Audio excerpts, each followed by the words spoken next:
नमस्कार मित्रांनो, सध्या कांद्याच्या पिकामध्ये पिवळ्या रोगाचं रोग पडलेला आहे. त्यासाठी आपल्याला सिजंटा कंपनीचं मिराज डू घ्यायचं आहे मित्रांनो. एक नंबर रिझल्ट आहे त्याचे. हे 200 लिटर पाण्यासाठी 120 मिली वापरायचं आहे. हे ॲडव्हान्स टेक्नॉलॉजीनं बनवलेलं आहे मित्रांनो, नवीन मॉलिक्युल आहे. एक नंबर रिझल्ट आहे त्याचे. हे 200 लिटर पाण्यासाठी 120 मिली घ्यायचं आहे. त्याचबरोबर आपल्याला त्याच्यामध्ये बाहेरचं सोलमन, जेणेकरून कांद्या पिकामध्ये वेगवेगळ्या प्रकारचे रसशोषक किडे असतात ना, त्याचा नाही ना करतो.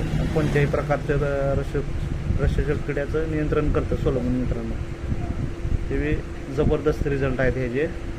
तसेच त्याबरोबर आपल्याला मित्रांनो त्याच्यामध्ये सिलिकॉन घ्यायचं आहे, जेणेकरून कांद्याच्या पातीची ग्रोथ चांगली होती, रोगप्रतिकारक शक्ती वाढते. त्यामुळं थ्रिप्स रोगप्रतिकारक शक्ती वाढल्यामुळं कांद्याच्या पाती स्ट्रॉंग होते. त्यामुळं थ्रिप्सचं प्रमाण कमी प्रमाणात होतं. त्यासाठी आपल्याला 200 लिटर पाण्यासाठी 500 ग्रॅम पावडर फॉर्ममध्ये सिलिकॉन घ्यायचा आहे मित्रांनो. तसेच त्याबरोबर आपल्याला मित्रांनो BASF कंपनीचं मेरिटॉर नावाचं पाणी घ्यायचं आहे मित्रांनो. याची बी जबरदस्त रिझल्ट आहे मॅडम. आपल्याला 200 लिटर पाण्यासाठी 500 ml घ्यायचं आहे मित्रांनो. हे सीडमध्ये येते, त्यात प्लस मायक्रोन्यूट्रन बी आहे मित्रांनो. जबरदस्त रिझल्ट आहेत BASF कंपनीचं मेरिटॉर. यासाठी आपल्याला कांद्याला